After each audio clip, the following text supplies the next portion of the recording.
ज्या व्यक्तिमत्वाबद्दल आपण आजची रात्र आठवणीचा जागर आहे, अशी भली भली मोठ्या माणसांच्या विचारानं गावाची परिसराची जी ओळख निर्माण झाली, त्या माणसाच्या विचारांच्या तत्वाने आपण आज जे सर्व आठवणी घेऊन इथं प्रत्येक जण बसलाय ना, जे दिवंगत आत्म्याची सर्वांच्या हृदयात जागा आहे, आज त्यांचा आठवणीचा जागर आहे.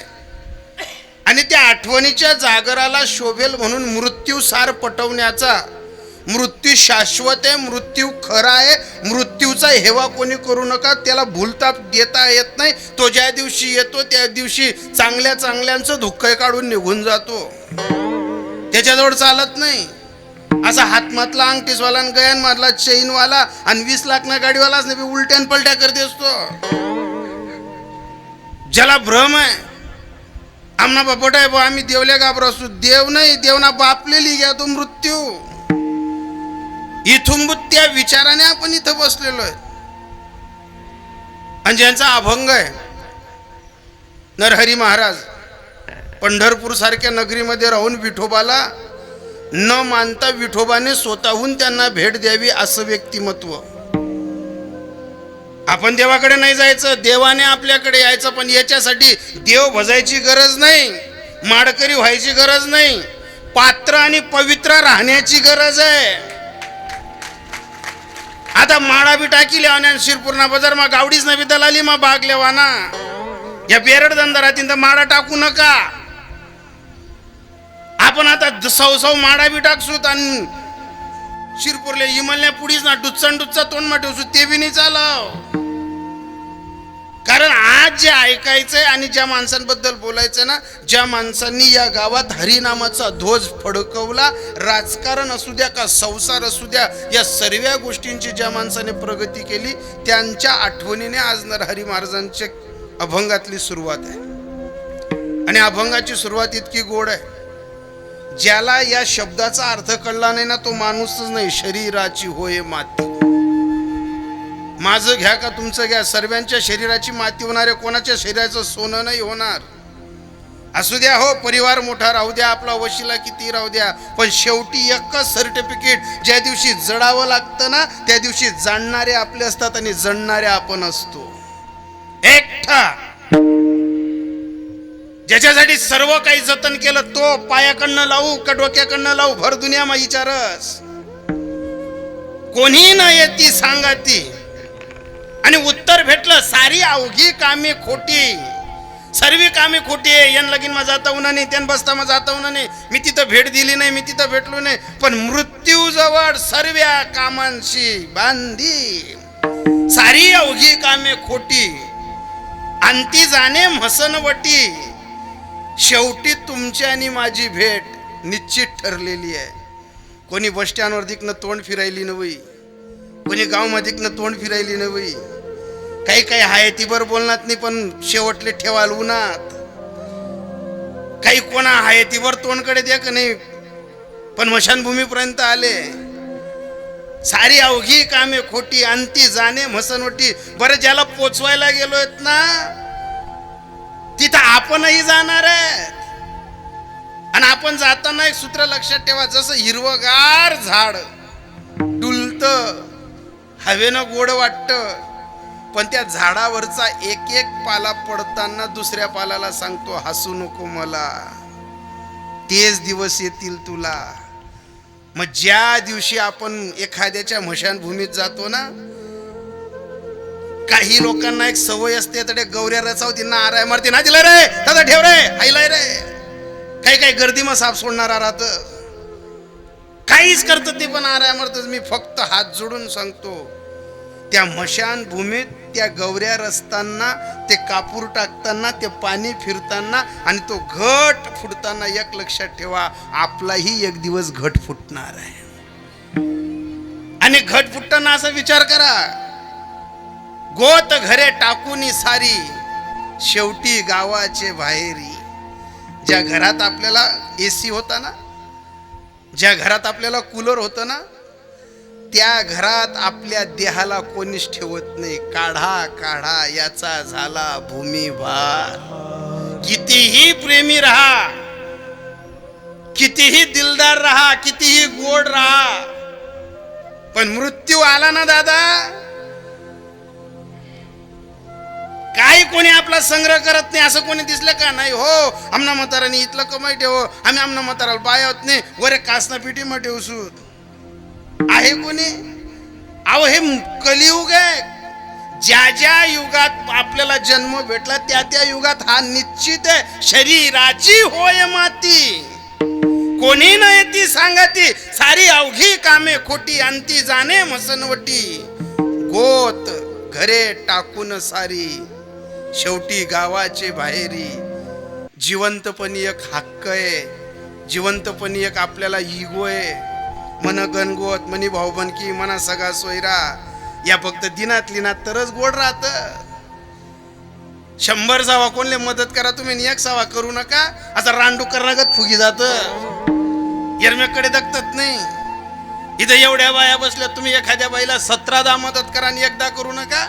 तुम्ही रांगोळी सुद्धा अंगण मधली दाखवणी ती बाई, घर तर सोडीच द्या. आपण एवढे माणसं आहेत ना, द्या ना कोणाला घर ना, पाया खांदाल पैसा द्या, कोणा स्लॅब ना घराला स्लॅबले पैसा द्या, आणि पर्शिन टाइमले नाही म्हणा तुम्ही, त्यानं घर भरणे निवत सुद्धा देवा नाही. तो स्वजन आणि गणगोत, केवढाही मोठा गणगोत राहू द्या, केवढाही बफारा राहू द्या, उपाय नाही हो चालत. कितीही मोठा वशिला राहिला तरी स्वजन आणि गणगोत उपाय नाही हो चालत. नाही चालत कोणताच उपाय. आणि हे सत्यता पटवण्यासाठी ऐसे स्वप्नवत असार, जे आयुष्यात आपल्याला स्वप्न पडलंय ना, म्हणा घर, म्हणा वावर, म्हणा पोरे, म्हणा बिल्डिंग, म्हणा पसारा, हे स्वप्न आहे. याला सूत्र आहे माझं माझं आणि कपाडी ओझ. हे सर्व भ्रम आहे. आणि भ्रमाच्या बाहेर या म्हणून नरहरी महाराज सांगतात, नरहरी जोडी तसे कर. ज्यांनी या आयुष्याच्या शिदोरीत जीवनाच्या संपूर्ण इथंभूत अभ्यास केला, आणि अभ्यास केल्यानंतर 18 बगड जातीतल्या साधू संतांच्या मांदी आडीत अतिशय पात्र पवित्र उंच पदावरती विठ्ठलाची भक्ती तेजोमय तत्वाने साध्य करणारे नरहरी महाराज आज तुम्हा आपल्याला पटवून देत आहेत की तुमच्या कितीही जीवनाच्या शैलीत मोठ्या लाटा असतील, पण त्या सर्व वैभवात तुमचं शेवटचं एकच तत्व आहे, शरीराची होय माती. कोणी नाही ती सांगत. मग हे शरीर उत्तम आहे, शरीर चांगलं आहे, शरीर नाचकंय पुचकंय, पण या शरीराने हे जनशंग ठेशेने इथून नरकालाही जाता येतं, इथून स्वर्गालाही जाता येतं. पण स्वर्ग जर सापडवायचा असेल तर या 5 फूट 6 इंच गुरान गोमट्या नरदेहामध्ये देवाला शोधू नका, पहिले सद्गुरूचा तपास करा. पहिले सद्गुरूकडे जा, आणि सद्गुरूकडे गेल्यानंतर नतमस्तक ठेवा. आणि नतमस्तक ठेवताना एवढा शब्द बाहेर पडू द्या, मस्तक हे पायावरी. मस्तक हे पायावर या वारकरी संतांच्या हा कार्यक्रम काही सालाबादाप्रमाणे चालणारा नाहीये. 1 दिवसाची कीर्तनाची घटिका ज्यांच्या निमित्ताने आहे, अतिशय या परिसरातील लोकप्रिय व्यक्तिमत्व, आदर्श व्यक्तिमत्व, माती आणि मातीतल्या माणसांशी एकरूपतेनं जगणारं व्यक्तिमत्व. असं गाव नाही की त्या गावातल्या प्रत्येक माणसाशी या माणसाशी ओळख नाही. ज्या परिवाराची नाड अध्यात्मासोबत राजकारणाशी जोडलेली आहे, तसं तर बोलताना एक बोलून जाईल, ज्या घरात राजकारण नांदतं ना तिथं अध्यात्म नांदत नाही. मुद्दा एकच आहे, काही घरांमध्ये राजकारणाचा ओलावा असतो, तो काही घरांमध्ये अध्यात्माचा ओलावा असतो. पण ऐकणारी मंडळी, जाणकारे, परिसरातनं आलेली, लांबून आलेली मंडळी, अभंगही तुमच्यासाठी पारखूनच घेतलेला आहे. ज्या घरांमध्ये राजकारण नांदतं तिथं 99% अध्यात्म नांदतच नाही. तडे रविवार आज दखतास बच्च ठरी जास कितला किलो इवा, कारण त्यांचा अभ्यास वेगळा असतो. कोणी जर म्हणाल महाराज तुम्ही एवढं खात्रीनं का सांगतायत, कारण मीच अशा राजकारणी घरात जन्माला आलोय आणि माझं गाव गिरणेच्या थडीला आहे. आमना मासा काटास मा वाईग्या चांगले चांगले रुस्तम, एकाहून एक. पण राजकारणात जर वैभव टिकवायचं असेल तर त्याच्यासाठी घरात एकतरी जण माडकरी झालं पाहिजे, आणि त्या माणसाचं आज उत्तर कारण गंधमुक्त आहे. इथं राजकारण म्हणजे काय? या वैभवाला बरकत राहावी म्हणून करत्या माणसाने, ज्येष्ठ माणसाने, घरातली बाई घ्या का पुरुष घ्या, ज्याच्या खांद्यावर संसाराचं ओझं आलं त्यांनी सर्वांनी एक कानाचे पडदे खोलून ऐका. बाहेर कितीही डोक्यावर फुलांचे हार पडू द्या, पण ऐका, बाहेर कितीही लोक मानू द्या, सन्मान देऊ द्या, पण जगाच्या बाजारात आपली परिस्थिती घरी चांगली असेल तर बाहेर दुनियादारी उजरे आणि मुजरे करते. आपला जर पत्रे उडी घ्या, घर जर मिटाडामा मिटणे पिटाडामा पीठ नाही राहिनं, तुम्ही कितीही विद्वान राहा, तुम्हाला शेजारना घर निवत देतील पण तुम्हाला घर देवत नाही. कारण हे जग आहे दिन लिन तो गोड, नाही तर तुम्ही झोपडी मोड. ही इथली रीतिरिवाज आहे. मग याच गावात आणि या परिसरात ज्या व्यक्तिमत्वाने अतिशय अध्यात्म क्षेत्र आणि राजकारण क्षेत्र एक नियतीच्या तत्वाने सांभाळून ठेवलं, आणि जर तुम्ही म्हणाल राजकारणात काय कमवलं बा, याच्या पलीकडे त्यांनी कुटुंब सांभाळलं, ही त्यांच्या जीवनातली सर्वात मोठी आदर्श गोष्ट आहे. कारण काही लोकांना बाहेर मोठं होता येतं, घरच्या लोकांचे मन जिंकता येत नाही. पण मी अभ्यासपूर्वक सांगतो, बाहेरची 10 लोक शिव्या देऊ द्या, पहिले कुटुंब सांभाळा, कुटुंबाचा एकोपा करा. कारण तुकोबांचे शब्द आहेत, आधी संसार करावा नेटका, तो कुठे नसावा फाटका, आणि मग त्याच्यात असावा परमार्थाचा सुटका. आणि तो परमार्थाचा सुटका साध्य करणारे, सांभाळणारे, निभवणारे आणि आपलं जीवनशैलीत पात्रता, पवित्रता, योग्यतेचा कारभार करणारे आदरणीय परमपूजनीय वैकुंठवासी या गावातले माजी सरपंच अभिमन फकीरा पाटील. आणि अभिमन फकीरा पाटील यांचं उत्तर कार्य गंधमुक्तीच्या निमित्ताने या पाटील परिवारातील एक एक तोला मोलाचे हिऱ्या मोत्यासारखी जी मंडळी आहे, त्यांनी कार्यक्रमाचं आयोजन प्रयोजन करत असताना या बाबांचं नाव अतिशय ओल्याव्यानं मोठं आहे. ज्या दिवसापासून मला ही कीर्तनाची सेवा आली, माझ्या वाटेला आली, आणि हे बॅनर सर्वीकडे प्रसार माध्यमातून, सोशल मीडियाच्या माध्यमातून जसं जसं प्रसार झालं, मला तरी अंदाजे असं वाटतं की 100 तरी लोकांचा फोन मला आलेला असेल की तुम्ही ज्या व्यक्तिमत्वाकडे जातायत व अनेक जण नात्यातले निघाले, अनेक जण कॉन्टॅक्ट मधले निघाले, अनेक जणांचा फोन की महाराज आम्ही पण येणार आहेत, आम्ही तुम्हाला भेटणार आहेत. माणूस गोड होता, सज्जन होता, प्रेमी होता. मेल्यानंतर आपली कीर्ती कोणीतरी करावी याच्यासाठी मरणाआधी सावध व्हावे, कीर्ती करोनी मरावे. आणि ती कीर्ती आज अभिमन बाबांची आठवण करत असताना, त्या गोष्टीचा जागर करत असताना अभिमन बाबांची सर्वांना आठवण राहीलच, पण पावला पावलावर ज्यांना आठवण राहील, अभिमन बाबांच्या पश्चात अरुणाबाई अभिमन पाटील या त्यांच्या धर्मपत्नी, त्यांचा संपूर्ण परिवार गोकुळासारखा आहे. आणि या गोकुळासारख्या परिवाराला ज्यांनी सांभाळलं, आणि आज त्यांच्या आठवणींची एक पावती म्हणून या परिवारातील प्रत्येक सदस्याला एक सुंदर असं संस्कृतीचं वळण लावून आज अभिमन बाबा गेल्यानंतर या कुटुंबातील सर्व मान्यवर उत्तम फकीरा पाटील, त्यांचे भाऊ आनंदा पितांबर पाटील, त्यांचे भाऊ जितेंद्र उत्तम पाटील, हे पुतणे योगेश अभिमन पाटील, हे बाबांचे चिरंजीव राजेंद्र उत्तम पाटील, हे आमचे आदरणीय परमपूजनीय लोकनियुक्त सरपंच साहेब.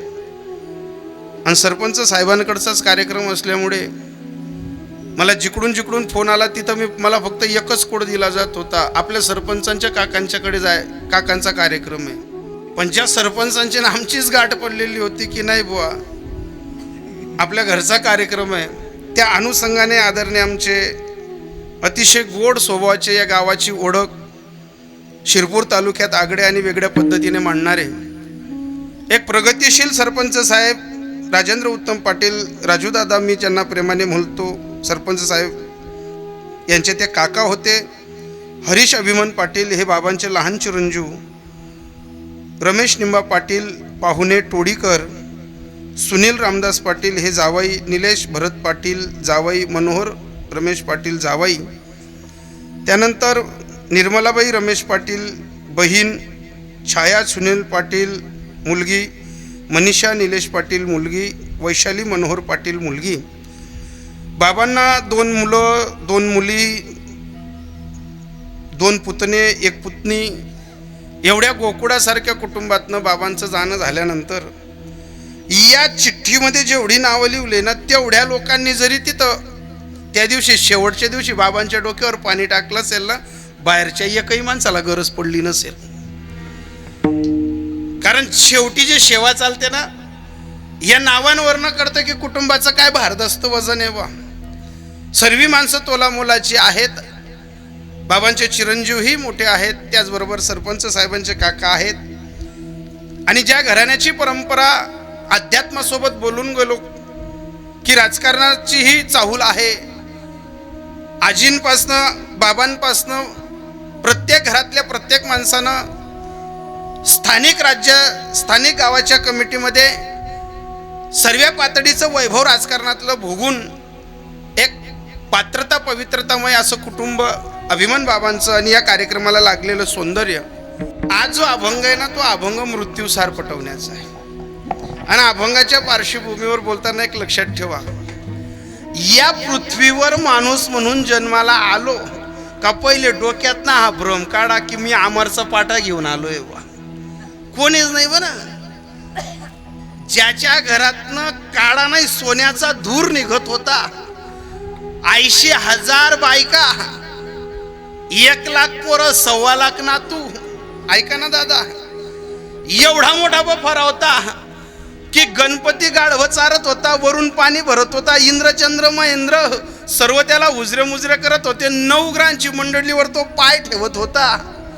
असा रावण ज्या दिवशी मृत्यू शय्यावरती पडला ना, त्या दिवशी सर्वांना प्रश्न पडत होता, रावण मरू शकतो?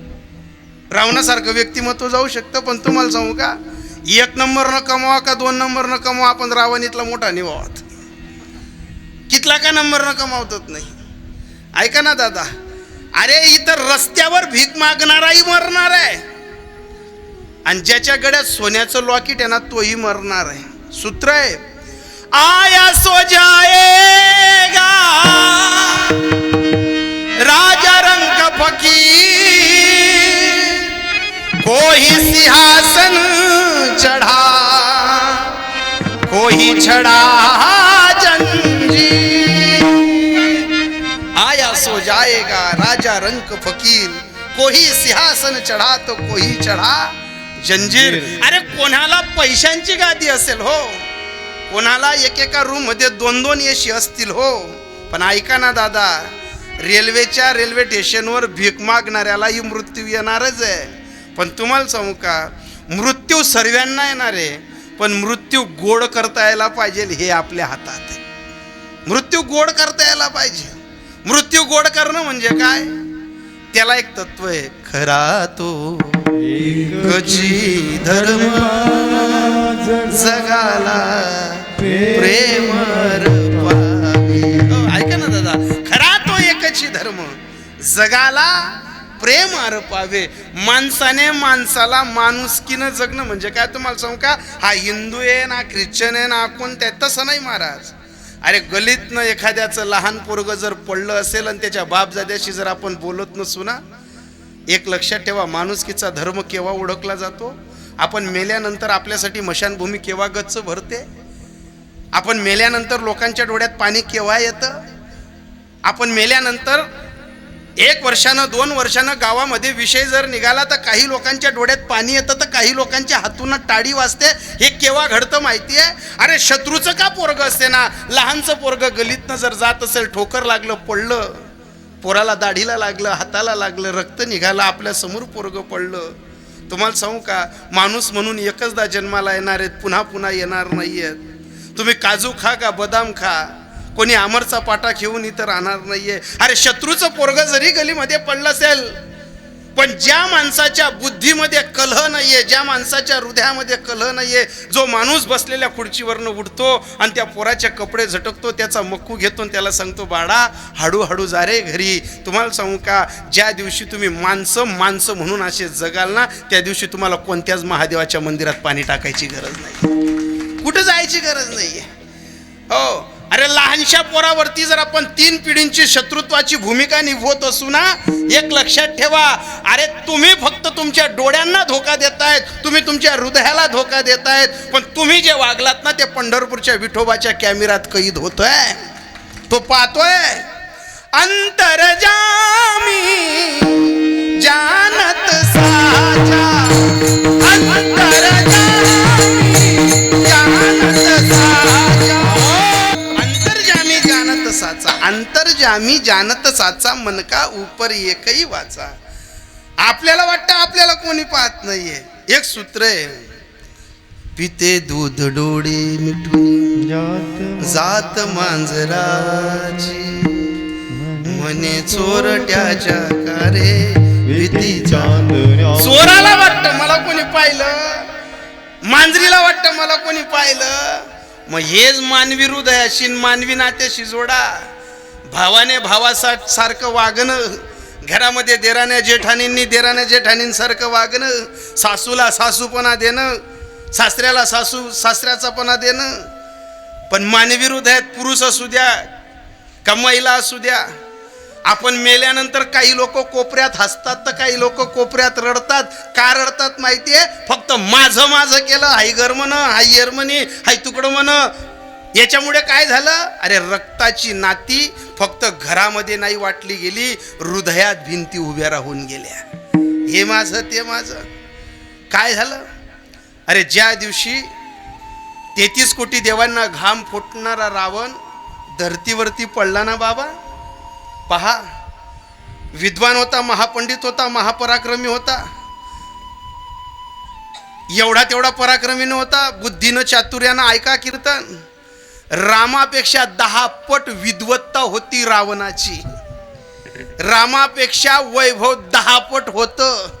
रामापेक्षा आयुष्य 14 चौकटीचं होतं. रामापेक्षा सर्व इतिहास रावणाचा मोठा आहे.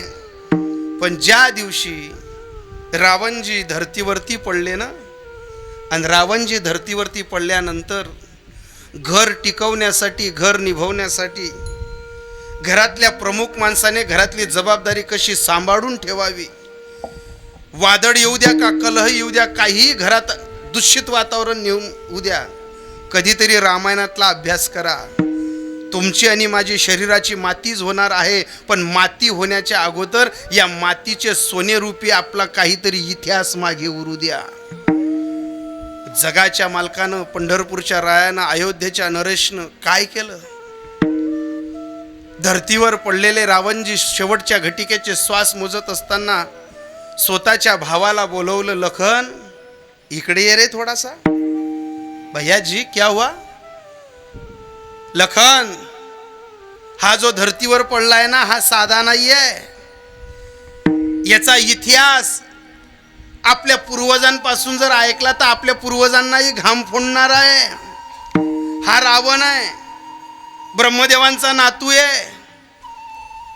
याचाही एवढं तेवढं वैभव नाहीये. आपल्या हातात अंगठी सोन्याची असेल, याची लंका सोन्याची आहे.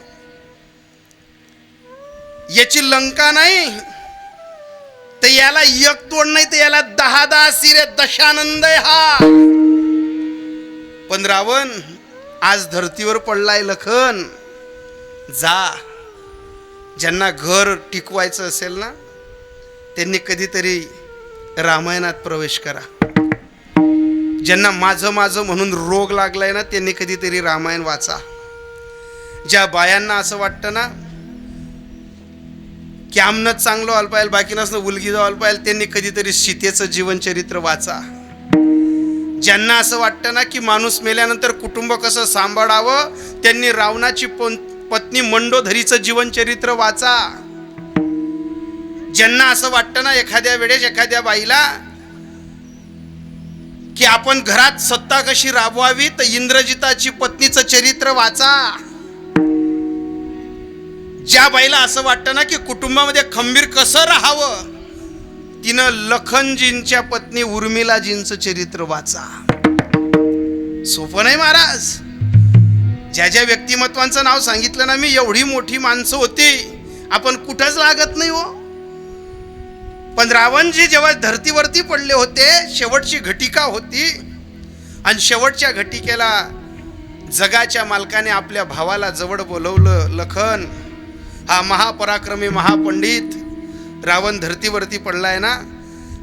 लखन, फक्त त्यांना जाऊन एवढं विचार की तुम्ही का हारलात, तुम्ही धरतीवरती का पडलात. एक लक्षात ठेवा, इथं बसणारे सर्व कीर्तन ऐकणारे दादा, आपलं घरातलं वैभव केव्हा सरतं, आपल्या घरात दरिद्री अवस्था केव्हा येते, आपल्या घरात नाना तऱ्हेच्या भानगडी केव्हा होतात तुम्हाला सांगू का. आपण कधी पुराणांपर्यंत जात नाही, आपण कधी अध्यात्माचं बोट धरत नाही. आपल्याला इगो आहे, मी कोणा घरे नाही, मी कोणा दारे नाही, आम्ही कोणा घर जावत नाही, आमना घर कोणी येवत नाही, आमले कोणी चालतत नाही. अरे असा गणज होतात कोरोनामा, जिराईच गई. ज्या माणसे माणसे बोलत नाही त्यातले देवनी डोऱ्यासना मुस्कालाई दिनतात. माणसाला इगो होता ना हो. असे वाईट प्रसंग कधीतरी जीवनात या लहान लहान पोरांना, आता मोबाईल आहे प्रत्येकाच्या घरात, कधीतरी घरामध्ये हनुमान चालीसा लावा. अरे एक दिवस शरीराची माती होणार आहे, पण माती होण्याच्या अगोदर आपल्या नातवंडांना तर चांगले संस्कार देऊन जा. घरामध्ये कधीतरी हरिपाठ ऐका. घरामध्ये कधीतरी या सर्व कलियुगातल्या ज्या 35 आतल्या सुना आहेत ना, ज्या घरामध्ये लहान लहान पोरांना सांगतात आजी बाबा यांच्याशी बोलायचं नाही, ते आईराणी बोलतात, तू मराठी बोलत जाय. माझी माय, तू 20 लाख रुपये जरी इंटरनॅशनल स्कूलमध्ये भरून दिले ना, आणि तुझं पोरगं रोज 70 किलोनं वजबिली घे, दप्तरनं पाटले बांधी, एक लक्षात ठेवा, घरात आजी बाबा जिवंत असताना त्यांच्या मांडीवर जे लेकरं खेळतात आणि शिकतात ना, ते आयुष्यभर कधी विसरत नाही. ते आयुष्यभर कधी विसरत नाही. आजी बाबा असा पटेल राहतच आणि घरमातल्या ओवा सांगतील त्यांच्याशी बोलू नको रे, ते आईराणी बोलतात. अरे बहीण, तुला पहिले जो माणूस बांधेल छे 1 लाख रुपया महिना कमाई राहिना ना, तो बी त्याच दल्ली ना अंडोरशे. हे कधी कडा, हे कधी सुधरेल, हे सुधरावं उमजावं म्हणून सांगितलं होतं. क्षणोक्षणी हाची दादा, शरीराची माती होत नाही ना तोपर्यंत नात्यातली गोत्यातली. आणि माणसं म्हणून जगणाऱ्यांनी एक लक्षात ठेवा, क्षणोक्षणी हाची करावा विचार, तरावया पार भव सिंधू. विचार करा. आणि विचार करण्याची घटिका रावणजींच्या बाबतीत लखन भैयांना रामप्रभूंनी सांगितलं, लखन विचार त्या महात्म्याला, हलका नाही येतो. त्याच्या एकेका प्रधानाला इतकी ताकद होती की इंद्राला बांधून आणणारे होते ते. जा ना, विचार ना. रावणजी असे शय्येवरती पडतायत, ज्यांना संपत्तीचा गर्व आहे, ज्यांना इस्टेटीचा गर्व आहे, ज्यांना पदाचा गर्व आहे, ज्यांना वैभवाचा गर्व आहे. त्यांनी एक लक्षात ठेवा, आपल्याजवळ किती जरी वैभव झालं ना, आपण रावणा इतके मोठे नाही होणार, रावणा इतके श्रीमंत नाही होणार. रावणजी असे शय्येवरती पडलेत आणि रावणजींच्या पायाजवळ लखन भैया जातात.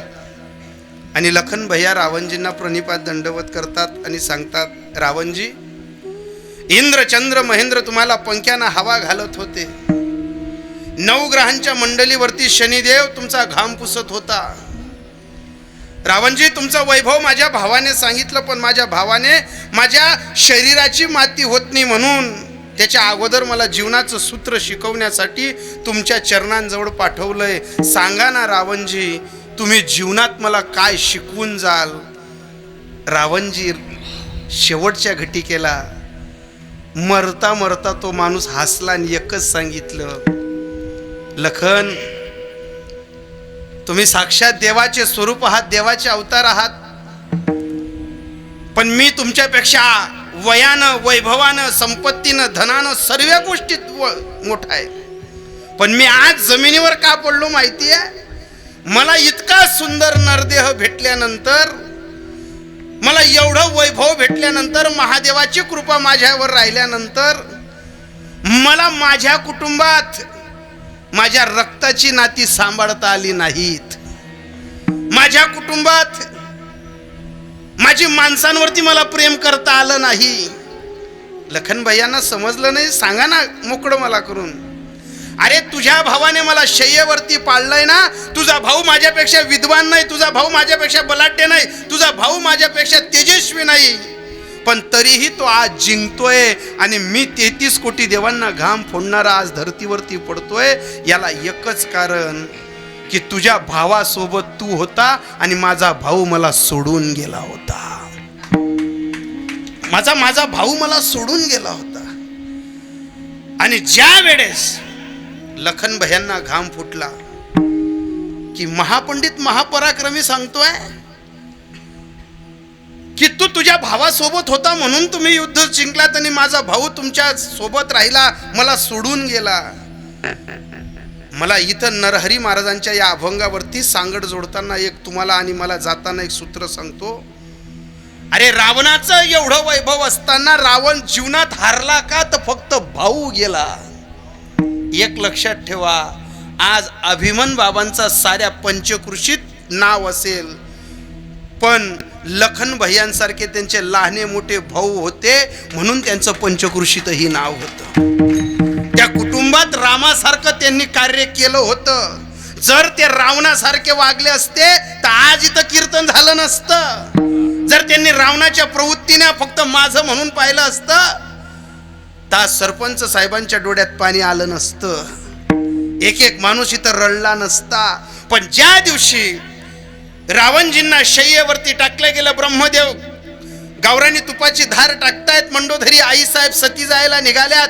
अरे नारदाला खोटं वाटत होतं की रावण मरू शकत नाही. मंडोधरी आईंकडे पाहिलं, सतीच्या अवस्थेत विचारलं, आईसाहेब कुठं जात आहेत? पार्थिवाकडे बोट डावलं आणि बोट दाखवताना ब्रह्मदेव तुपाची धार टाकत होते. पडत पडत नारदजी ब्रह्मदेवांजवळ गेले आणि ब्रह्मदेवांचा हात पकडून नारदजींनी विचारलं, ब्रह्मदेवा, कैलासाच्या पर्वतावरच्या महादेवाला हलवणारा आज धरतीवरती पडलाय. ज्याचा इतिहास चंद्र आणि सूर्य आहे तोपर्यंत मिटणार नाही असा रावण हा मरू शकतो? आणि मग ब्रह्मदेवांनी सांगितलं की या पृथ्वी तलावर केवढाही मोठा पसारा राहिला, केवढंही मोठं वैभव राहिलं, पण ज्याला हे शरीर भेटलं त्याचं काय होतं?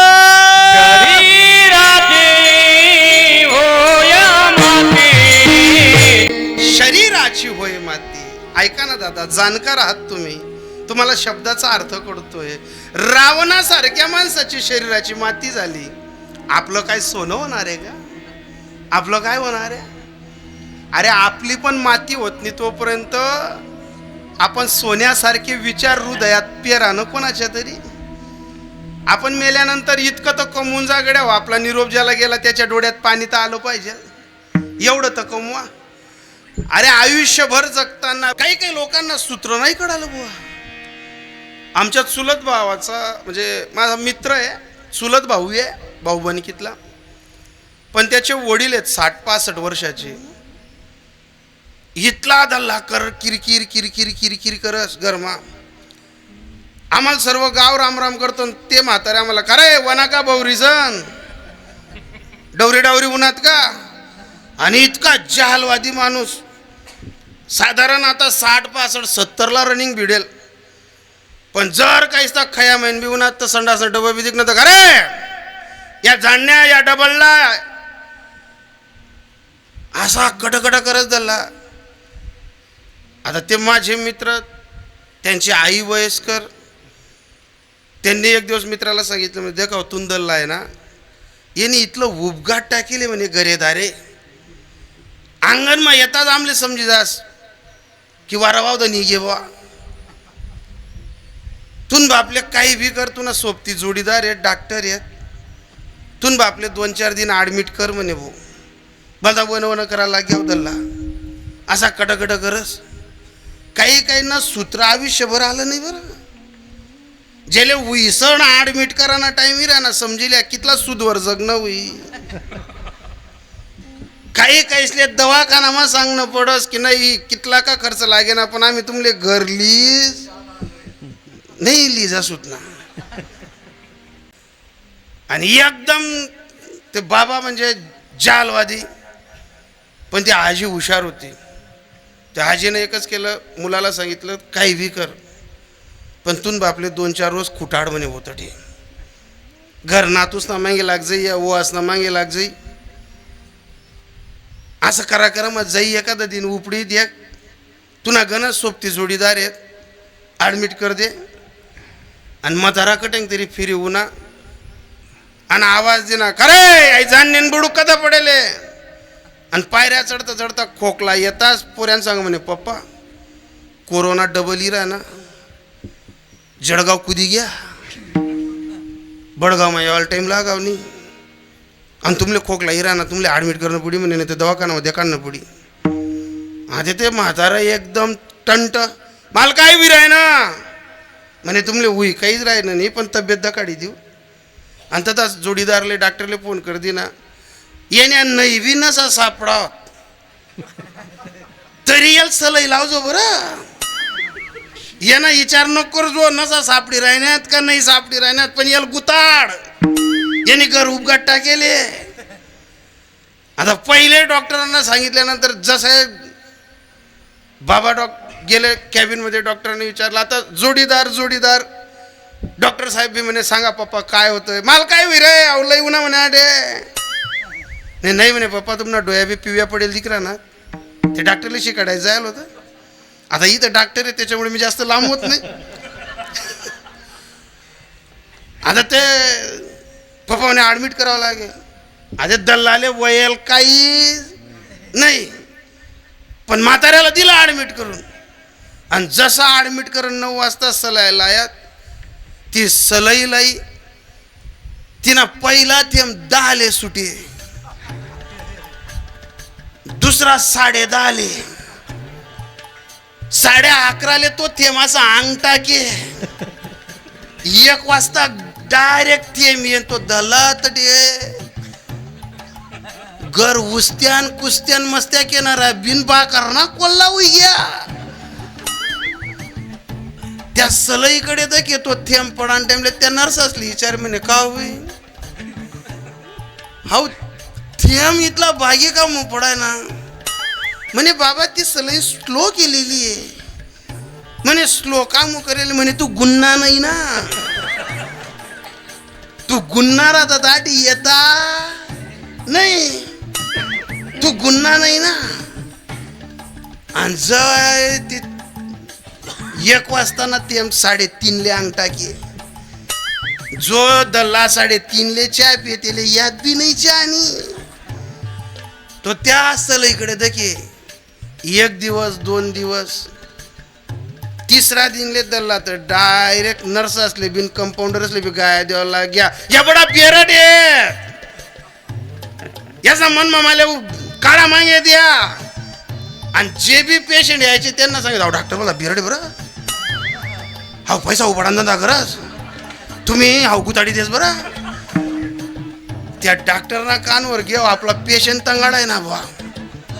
त्या डॉक्टरने आमना जोडीदारले फोन करा म्हणे भो हाव तुम्हाला दल्ला आले तुम्ही वल्ला बाया का येले कोल्ला बाया पण येला डेंग काढा नाही तर मन दवाखाना पण पटाकी बरं म्हणे बा.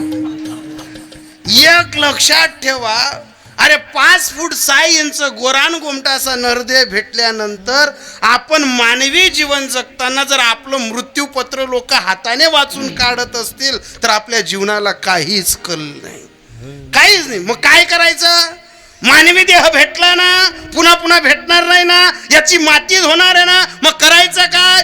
अहुट हात का मानव देह भगवान ने तुझे दिया, खाया पिया सुख से सोया, नहा जमाना खोया. खाया पिया सुख से सोया, नहा जमाना खोया. कि मन भज नारायण, कि मन भज नारायण. शरीर उत्तम चांगले, शरीर सुखाचे घोसरे शरीर पुन्हा पुन्हा नाही भेटतो, याची माती एकदा करायची आहे ना, याला पुन्हा पुन्हा माणसाचा आपल्याला जन्म नाहीये, पुन्हा पुन्हा आपल्याला या गावात जन्माला यायचं नाहीये. आता कितीही पैसा खर्च केला, अभिमन बाबा फोटो व्यतिरिक्त कुठे दिसणार आहेत? कितीही काही केलं दिसणार आहेत? एक लक्षात ठेवा, या शरीराचा जन्म एकच आहे. पुन्हा पुन्हा आपण या गावात नाही, पुन्हा पुन्हा या परिसरात नाही महाराज. पण ज्यांना सूत्रच कळालं नाही की फक्त जीवनात पैसा कमवायचा आहे, मुंड्या मोडायच्या, काहीतरी पैशासाठी मरमर करायचंय, प्रॉपर्ट्या वाढवायच्या आहेत, भावाने भावासाठी जगायचं नाही, घरात देराण्याच्या टाण्याने एका नात्यात गुंपायचं नाही, मायबापाचा मान नाही, सन्मान नाही, अशा लोकांना एकच सूत्र दिलंय की या जगात सर्वी कामे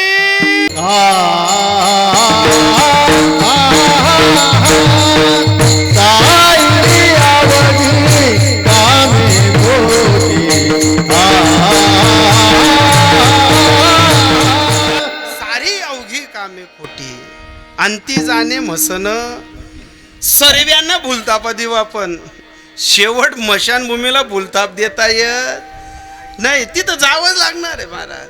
अरे जिथं ज्यांच्या पोटी राम जन्माला आला ना, त्या दशरथ राजांनाही जावं लागलं. ज्यांच्या पोटी कृष्ण जन्माला आला ना, त्या देवकीलाही जावं लागलं, त्या यशोदेलाही जावं लागलं, त्या नंदबाबांनाही जावं लागलं, त्या वसुदेवांनाही जावं लागलं. ऐका ना, ज्याचं मरण ताब्यात होतं अशा भीष्म पितामहांनाही जावं लागलं. काय? ज्याचं मरण ताब्यात होतं ना, त्या भीष्म पितामहांनाही जावं लागलं. देव ज्याच्या घरी उष्ट पत्तरवाड्या उचलत होता ना, त्या पाची पांडवांना सुद्धा जावं लागलं. कारण का? येथे नाही उरो आले अवतार, येथे नाही उरो आले अवतार, येरती पामर जीव किती. ऐका ना दादा, मुद्दा 11 वाजेकडे चालला, अभिमन बाबांबद्दल बोलायचंय. ऐका ना, येथे देव आला देव गेला, राक्षस आले राक्षस गेले, संत आले गेले, आपण आलो जाणार आहेत. पण तुम्हाला सांगू का, ज्यानं चांगलं कार्य केलं ना, त्याचा इतिहास आजही उरलाय. ज्याने 3 भावना दिनात आणि 5 भावना उपाडात, त्याच ना वी इतिहास शे. बरं, ज्यासने जमेल लग्ने मोडात, त्याच ना वी इतिहास शे. ज्यासने गरमान गरमा एकच रात मग भीती उभ्या करा, त्याच ना वी इतिहास शे. एक लक्षात ठेवा, अनेकांच्या डोळ्यात तुम्ही धूर टाका, पांडुरंगाच्या डोळ्यात धूर टाकणार नाही. आणि जीवन जगताना एवढं लक्षात ठेवा, इथं कृष्ण राहिला नाही, राम राहिला नाही, रामाचा बाप राहिला नाही, रावण राहिला नाही, आपण राहणार आहेत. एक लक्षात ठेवा, जाणार आहेत. पण जाताना गावासाठी, गावातल्या परिवारांसाठी, स्वतःच्या परिवारासाठी कधी राम होण्याचा प्रयत्न तर करा. कधी कधी असा विचार करा ना. मला इथं जाणकार मंडळी बसली म्हणून आठवतं की अभिमन बाबांसारखा माझ्याही परिसरात 30, 40, 45, 50 वर्षापूर्वी एक सरपंच झाले होते. सरपंच माडकरी होता, बाबाही माडकरी होते. मी पुन्हा सांगेल, माणसाला पदव्या भेटल्या का अहंकार येतो बरं. पण तुम्हाला सांगू का, तुम्हाला अशा 1000 पदव्या भेटू द्या, फक्त घरात एक वारकरी राहू द्या. 1000 पदव्या राहू द्या, पण घरात एक वारकरी राहू द्या. एक वारकरी 1000 लोकांचं बिघडलेलं कुटुंब सुधरवू शकतो. हो, तुम्ही म्हणाल याचा फायदा काय? रावणाची लंका बुडणार होती हे बिभीषणजींना कळलं होतं. रावणालाही सोडावं लागणार आहे, पण बिभीषणजींनी एक केलं की सभेत एवढाच सल्ला दिला, दादा अरे त्या रामाच्या पत्नीला हात लावलास, तू गुन्हा केला, पण तो दयाळू आहे, कृपा सिंधू आहे. तू एक काम कर, मी बरसभेत तुला हात जोडून सांगतो, त्याच्या पत्नीला सन्मानाने पोचून दे, आपल्या केसालाही धक्का लागणार नाही. पण रावण तो रावण, घरमातला धक्का का गावातला धक्का, काहीच नाही असं वाटत आमनश्य मग कोणच नाही. पण एक लक्षात ठेवा, माझं म्हणणाऱ्यांचा इतिहास उरत नाही, आपलं म्हणणाऱ्यांचा इतिहास उरतो, आपलं म्हणणाऱ्यांचा इतिहास उरतो. ज्या दिवशी भर सभेत रावणाच्या दरबारी हात जोडून बिभीषणजींनी सांगितलं, दादा दे रे त्याची पत्नी, नको आणू, घर बसल्या मौतीला आमंत्रण देऊ नको, जा ना त्याची. रावणाला इतका संताप आला की त्या वनवासींची माझ्याकडे चिंता करतोय बा. सिंहासनावरनं उठला, भावाच्या छातडात लात मारली, भाऊ खाली पडला. बिभीषणजींचं मुलाखत मंडळीने त्यावेळेस विचारलं होतं की तुमच्या भावाने तुम्हाला लात मारली, तुम्हाला दुःख वाटलं होतं का? बिभीषणजींचं जीवनातल्या चरित्रपटात रामायणात त्यांनी असं लिहिलंय की माझ्या भावाने मला लात मारली ना, मला तीड मात्र काहीच दुःख झालं नाही, तो माझ्या बापाच्या जागेवर होता, वाद आमच्या घरातला होता, मी त्याला सांगायला गेलो होतो. मग बिभीषणजी तुम्हाला दुःख केव्हा झालं? बिभीषणजी तुम्हाला दुःख केव्हा झालं? बिभीषणजींचं लिखाण आहे, मला माझ्या भावाने लात मारली तेव्हा दुःख नाही झालं, पण त्या सभेत माझं बोट धरून चालणारा पोरगा, माझ्या खांद्यावर खेळलेला पोरगा, मी सांगितलेलं शिकलेला पोरगा इंद्रजित मला बोलला की कायर, उन वनवासियों की बात करता है, निकल जा हमारी नगरी से, चला जा वहां पे. तू कायर निकला, निकल जा.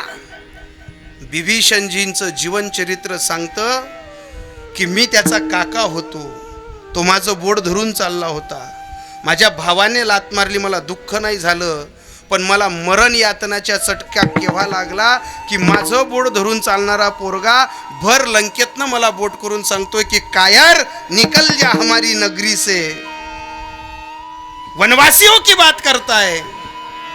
मी ज्या वेळेस लंकेतनं निघालो ना, त्यावेळेस मला जीवनातलं खरं दुःख झालं. इथं कीर्तन ऐकणारे दादांनो, माझ्या ताईंनो, जे रावणाच्या घरात घडलं ना ते आपल्या घरात घडू नये म्हणून कधीतरी अभिमन बाबांचा विचार डोक्यात घ्या. ऐका, रावणात ताकद होती पण पोटचा पोरगा आवरला गेला नाही. या अभिमन बाबांकडे स्वतःचं आत्मचरित्र इतकं प्रबळ होतं की स्वतःच्या पोरांना ताब्यात ठेवलं तर ठेवलं, पण पुतण्यालाही सरपंचाचं वड लावलं. हे त्या माणसाचं जीवनातलं कार्य होतं. हे त्यात ऐका ना. आणि ज्या दिवशी बिभीषणजींना लंकेतनं काढलं ना, सज्जन माणसं घर टिकवण्यासाठी घरातला वाद बाहेर सांगत नाही, आणि ज्या घरना वाद बाहेर सांगतस त्या एक नंबरना गद्दार, बेरड, बामटीला कन्ना. माझ्या पद्धतीत दुवाड 10-15 दिवसापूर्वी आम्हाला ते मक्याचं फोत्र जमा करायचं होतं. माझ्याकडे एक माझ्या मित्राला म्हणे, महाराज आपला त्या डालका पडेल आहेत का? म्हणतं बुवा आपला घर नाहीत पण आमनी मोठ मायकडे शेत वटावर बटेल आहे, आमनी मोठ माय विचार बावड्या गरवी तर लिहिले. आता तो मित्र गेला विचारायला आमच्या चुलत भावाकडे, म्हणे मोठमाय, आता कोणीही गेलं तर काही डालके लगेच मागणार नाही. आता त्यानं मानापानानं सांगितलं, मोठमाय काय चालणं?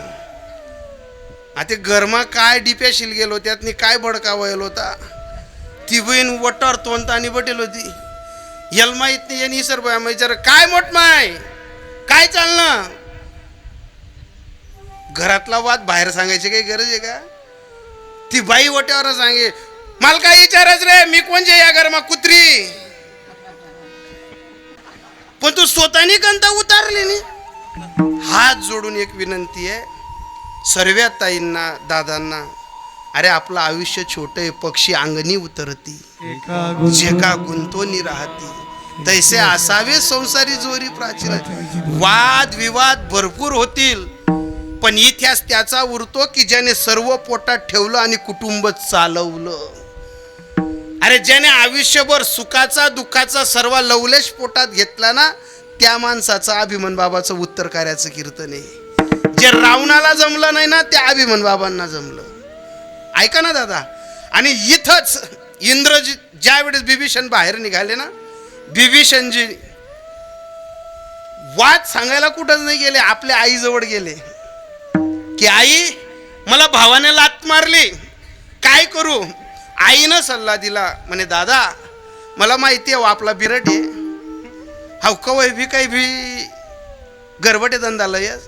तू एक काम कर, तुझ्या सकट जर या लंकेला तारायचं असेल ना, तर तो समुद्राच्या पलीकडे जगत पिता आहे ना, तू त्याच्या दारी जा, तू त्याच्याकडे जा. तू त्याच्याकडे गेला ना, एकटा रावण मरेल, पण मेल्यानंतरही आपला इतिहास उरेल. एकट्या बिभीषणजींनी सर्वांना सोडलं, एकट्या बिभीषणजींनी सर्वांना सोडलं आणि जगतपतीचे पाय पकडले. आज एकट्या बिभीषणजींमुळे रामासोबत रावणाचं नाव निघतं.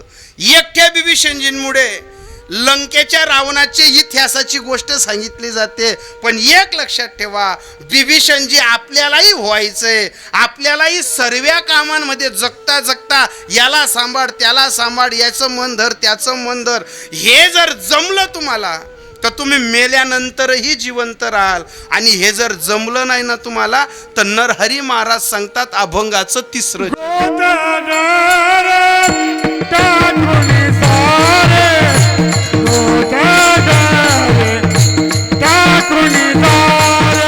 माणसासारख्या जगला नाही ना, तिथं सर्व कामं खोटी आहेत.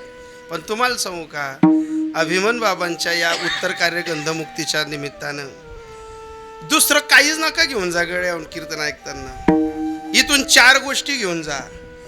त्यांच्यासारखा बाप होता यायला पाहिजे, त्यांच्यासारखा भाऊ होता यायला पाहिजे, त्यांच्यासारखा मुलगा होता यायला पाहिजे, त्यांच्यासारखं पती होता यायला पाहिजे.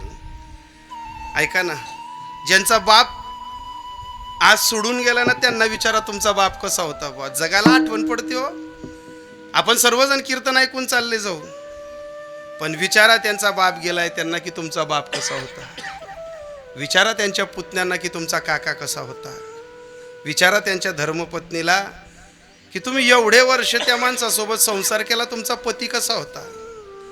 विचारा ना त्यांच्या मुलींना की तुमचा बाप कसा होता. नात्या गोत्यांमध्ये आपण जिवंत राहण्यासाठी एकच करावं लागतं. तुका म्हणे एका मरण्याची सरे आणि उत्तमची उरे कीर्ती मागे. आजी अभिमन बाबांची कीर्ती आहे ना, तुम्हाला सांगू का, घरात मोठं पद आलं का मी असे 1000 कुटुंब दाखवेल. मुद्दा लक्षात घ्या. घरात राजकारणाची चाहूल घरात आली का तिथं 99% मुलं बिघडतात. हा प्रत्येकाचा राजकारणी घराण्यातला इतिहास आहे. जर कोणी म्हणत असेल महाराज हे शक्य नाही, मला कीर्तन संपल्यावर विचारा. मी 300 एकरवाल्याचा नातू आहे. आमच्या घरात रिद्धी सिद्धीनं पाणी भरत होते. फक्त राजकारणानं व्यसन असं घुसलं ना की ज्या लोक एकट्यामले गोंटीभर मजुरी पैसाच नाही वाटेत, त्या कंट्रोलनं धान्य खाताना मी दे खात. मग ते एवढं बर्बाद का झालं, तर फक्त एकच होतं, राजकारणासोबत घरात एकही आध्यात्मिक जीवन नाही होता. सर्वजण एकदम आपल्या पद्धतीने स्वैराचार करणारे कोणीच नाही. वैभव केव्हा टिकतं? वैभव टिकवण्यासाठी कोणाला तरी आपला विचार देवाच्या चरणी लावावा लागतो. आपुला तो एक देव करून घ्यावा, तेने विना जीवा सुख नोये. नाही तर सूत्र यरती माईके दुःखाची जनती नाही आधी अंती अवसानी. आपली लेकरं पोरं सुखी राहावी, त्यामुळे घरातल्या प्रत्येक माणसाने एक सूत्र बाळगावं, लावी मना पिसे. त्याचं वेळ लावावं लागतं. आज जरी सरपंच असतील, वैभव असेल, पण गड्यात माडा होती म्हणून आज कुटुंब ठिकाणावर आहे, योग्य वळणावर आहे. नाही तर काय आहे, कृष्णाला सारं जग मानतं, पण कृष्णाच्या पोरांचा इतिहास ऐकला का? रामाला सारं जग मानतं, रामाचा पोरांचा इतिहास ऐकला का?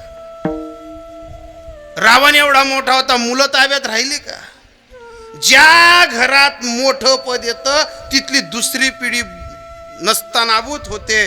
पण ज्या माणसांनी आपल्या जीवनाच्या शैलीत पांडुरंगाशी नातं जोडताना उरलेल्या कुटुंबाला वेळ, उरलेलं आयुष्य फक्त एकच सूत्राने जगला, जोडो निया धन उत्तम व्यवहारे उदास विचारे हे.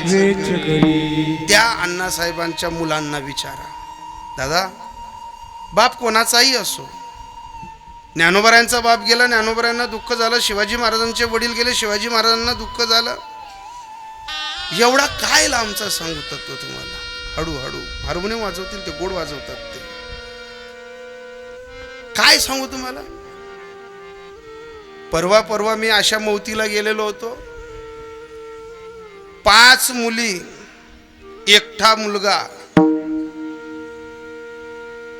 इस्टेटदार माणूस, वैभवशाली माणूस.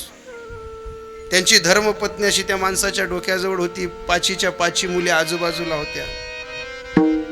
मुलगा आणि सून ती शेवटची आरतीचं ताट आणत होते आणि त्याच माणसाचा भाऊ एका कोपऱ्यात रडत होता की माझा भाऊ सर्वांना कळला पण मला कळला नाही. मी भावाशी आयुष्यभर बोललो नाही. तो रडताना सांगत होता मी माझ्या भावाजवळ कधी बसलो नाही.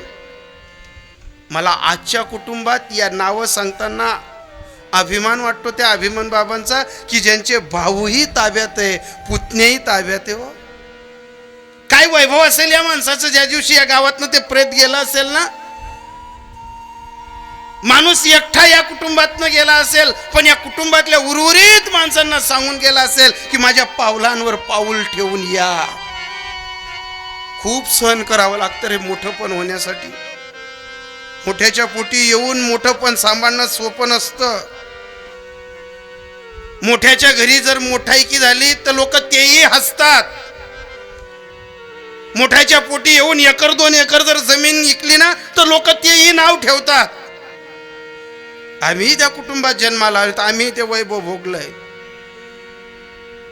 मोठं होणं हे गावातली सर्व माणसांची मनं जिंकणं, सर्वांच्या हृदयात जागा करून जाणं सोपं नाही राजे. हो,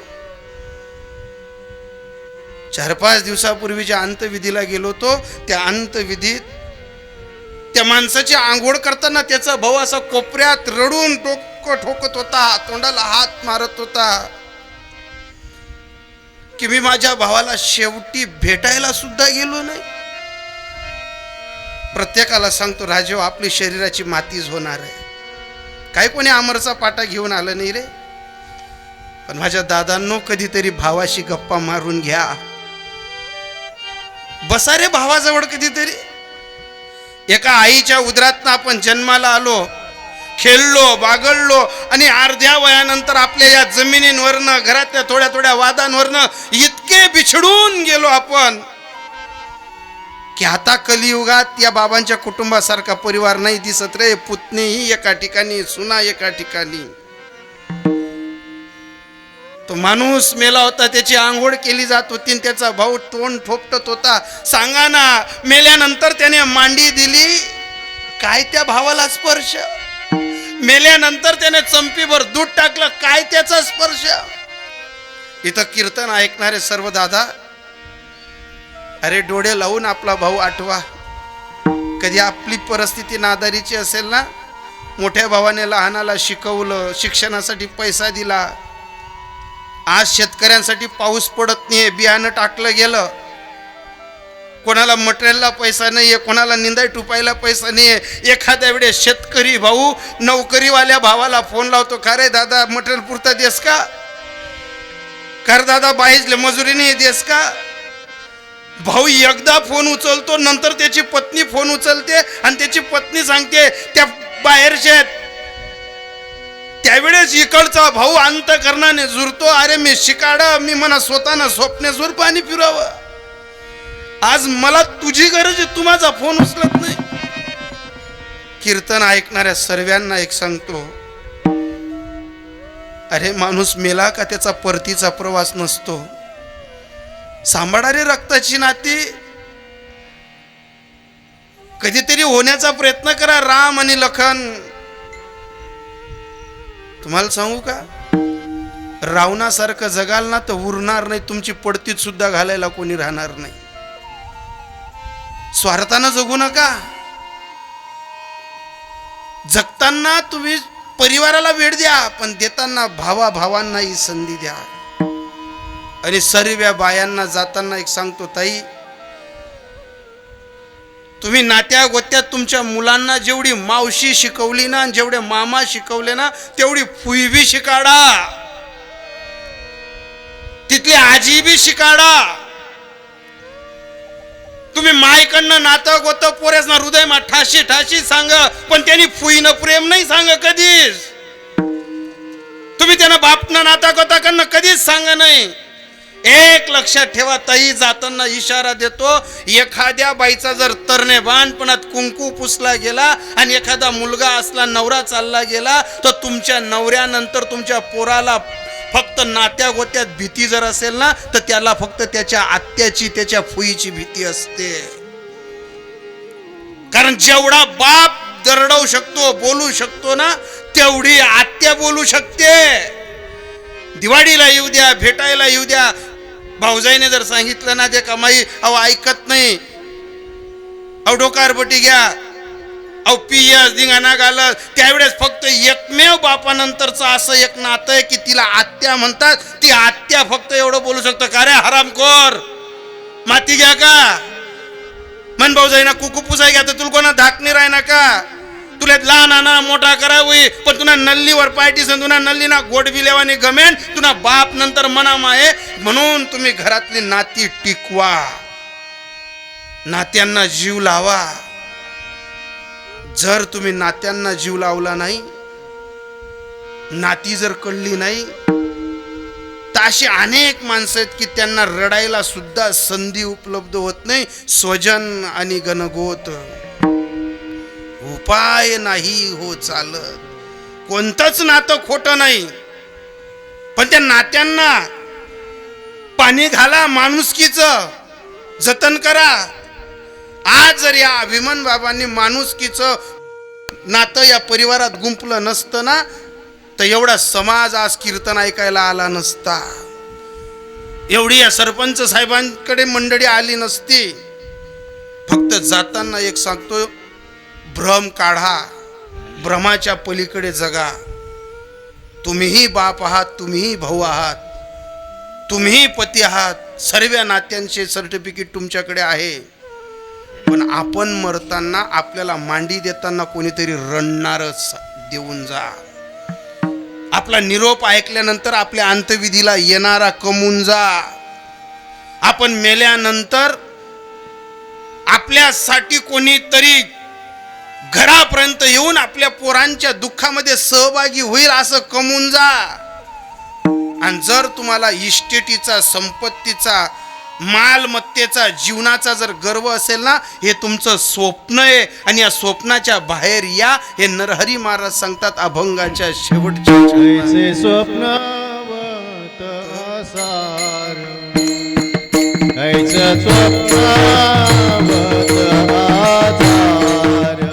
विठोबार कुमाये, विठोबार कुमाये, विठोबार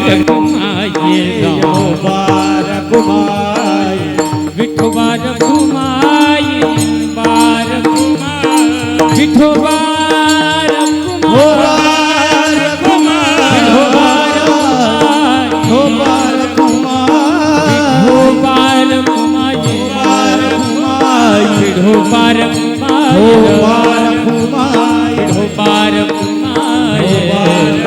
हरे विठोबार कुमाये, विठोबार कुमाये, विठोबार कुमाये, विठोबार कुमाये, विठोबार कुमाये, विठोबार कुमाये, विठोबार कुमाये, विठोबार कुमाये, बार कुमाये, विठोबार विठोबार कुमाये, हरे विठोबार कुमाये, विठोबार कुमाये, विठोबार कुमाये, विठोबार कुमाये, विठोबार कुमाये, विठोबार कुमाये, विठोबार कुमाये, विठोबार कुमाये, बार कुमाये, विठोबार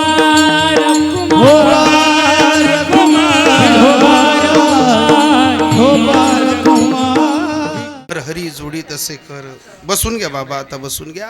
हे पक्वनी जीवनाशी जोडलेलं नातं, मानवी जीवनाशी जगलेलं सर्व प्रेम, हे कितीही राहिलं तर शेवटी एक तत्वाने आपण सर्वांमधनं जाणारे. शरीराची होय माती, कोणी न ये सांगाती.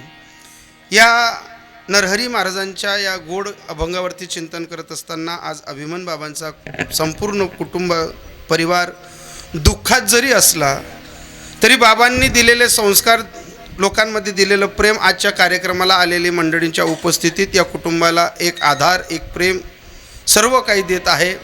आदरणीय आमचे राजेंद्रदादा सरपंच साहेब यांचा हा कुटुंबातील दुःखद प्रसंग, ईश्वराने या कुटुंबाला सर्व ताकद द्यावी, या दुःखातनं सावरण्याची एक बुलंद शक्ती प्रदान व्हावी.